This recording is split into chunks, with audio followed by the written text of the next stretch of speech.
Assalamualaikum warahmatullahi wabarakatuh. Selamat pagi semuanya. Perkenalkan, nama saya Siti Mariam dari kelas 1 TE3 dengan NIM 9320222080. Di sini saya akan menyampaikan apa saja yang sudah saya dapat setelah menonton video persiapan karir di dunia kerja. Karir di dunia kerja dalam bidang engineering untuk persiapan global antara industri dengan akademi itu memang harus selalu berhubungan erat, di mana di akademi menantikan dari industri tidak bisa berdiri sendiri dari semua peningkatan keilmuan atau teori atau pembelajaran itu semuanya awalnya adalah di akademisi. Lalu yang di industri mempraktekkan apa saja itu ilmu-ilmu yang sudah diteliti ataupun diperoleh di akademi. Lalu di industri sendiri, kendalanya kalau kita melakukan riset ataupun pengembangan ilmu ataupun pengembangan produk itu, yang kita tidak punya adalah waktu. Karena rutinitas kerja kita proyek yang waktunya cukup mepet, tetapi pengembangan ini sulit kita lakukan karena masalah waktu tadi. Namun, tidak demikian kalau memang di akademisi peluang untuk melakukan riset, melakukan pengembangannya cukup banyak di sini. Harapan kami dengan ini bisa mematching antara kebutuhan industri dan ini merupakan kadang menjadi peluang untuk akademi untuk bisa meningkatkan kompetensi melalui riset-riset yang aplikatif yang akan digunakan di industri. Memang kita harus bekerja sama dalam rangka meningkatkan ketahanan nasional. Kita jadi salah satu dasar untuk pembangunan ini, mengatakan negara itu maju atau tidaknya dari basic keilmuan atau teknologi. Selanjutnya adalah persiapan karir di dunia kerja dalam bidang engineering. Engineering atau teknik atau bisa disebut merekayasa atau yang lebih pengertiannya yang spesifik lagi adalah teknik adalah penerapan ilmu teknologi untuk menyelesaikan permasalahan masing-masing manusia. Jadi, permasalahan manusia ini bisa diselesaikan lewat pengetahuan atau matematik atau pengalaman praktik yang dimiliki seseorang. Jadi, pada dasarnya di sini adalah penerapan atau aplikasi dari ilmu pengetahuan yang berfungsi menyelesaikan permasalahan manusia. Selanjutnya adalah teknik atau engineering atau juga disebut dengan insinyur. Pada dasarnya, orang yang bekerja di bidang engineering atau mampu menggunakan ilmunya untuk menghasilkan suatu benda yang dapat dimanfaatkan dalam kehidupan sehari-hari. Selanjutnya, ciri-ciri engineering. Ciri-ciri engineering. Yang pertama, ada memenuhi kebutuhan yang penting dan bermanfaat. Yang kedua, ada kehati-hatian dan pertimbangan tidak tergantung pada standarisasi, memiliki status hukum, dan memerlukan standar penerimaan yang diformulasikan dengan baik. Selanjutnya, yaitu bagaimana sih menjadi engineering, apa yang harus dimiliki. Yang pertama, itu ada minat.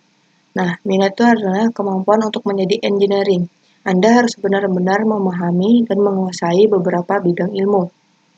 Selanjutnya adalah ketekunan, jadi harus bersungguh-sungguh. Nah, engineering itu harus memiliki etika. Etikanya kalau disingkat dengan excellence, artinya keunggulan. Jadi seorang ibu itu harus selalu bersikap untuk memperbaiki pengetahuan, untuk selalu mencari solusi terbaik. Tujuannya adalah biar unggul. Trustworthy, terpercaya. Ini seorang benar juga harus memiliki bisa dipercaya. Juga sampai seorang engineering ini mempunyai keinginan tertentu ataupun mempunyai tujuan tertentu membolak-balikan fakta, bukan engineering. Honesty atau kejujuran sesuai dengan apa yang terjadi. Integrity. Integrity jadi engineering itu tidak boleh berlaku hanya semata-mata mencari keuntungan pribadi. Selanjutnya adalah caring atau peduli, saling mengetahui apa yang diinginkan oleh lingkungan.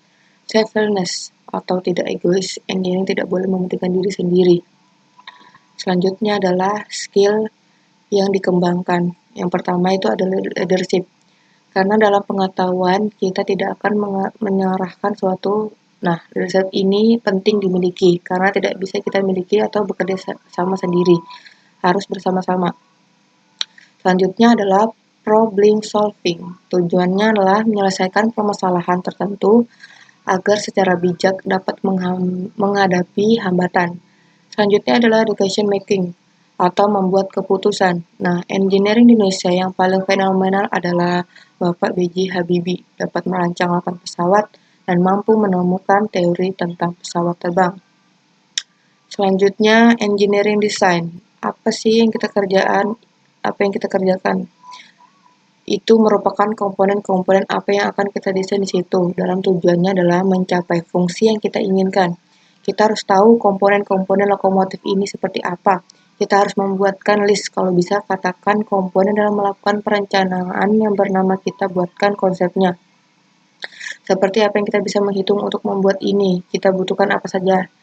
Ini juga didasari oleh pengetahuan teknisi. Di sini biasanya ada mesin otomatis, harus tahu ilmu bahan logam material itu apa saja yang harus digunakan, kemudian komponen apa saja yang harus digunakan.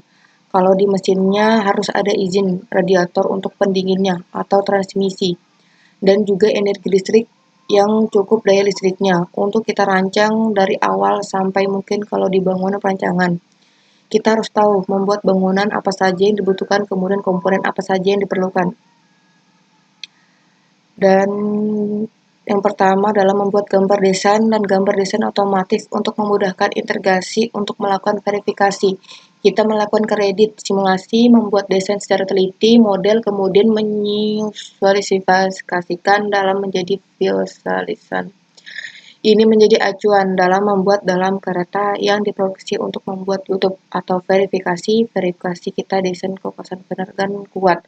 Atau tidak bisa, kita harus melakukan perhitungan. Kalau kekuatan tidak masuk akal, modifikasi untuk mempertebal partnya yang digunakan tidak hanya di kereta pilar. Pembangunan nasional yaitu meningkatkan sumber daya manusia, pengetahuan, dan teknologi untuk pengembangan serta peningkatan daya saing nasional, fasilitas yang perlu kita pikirkan di sini. Sekian dari presentasi saya. Jika ada salah kata, mohon maaf. Assalamualaikum warahmatullahi wabarakatuh.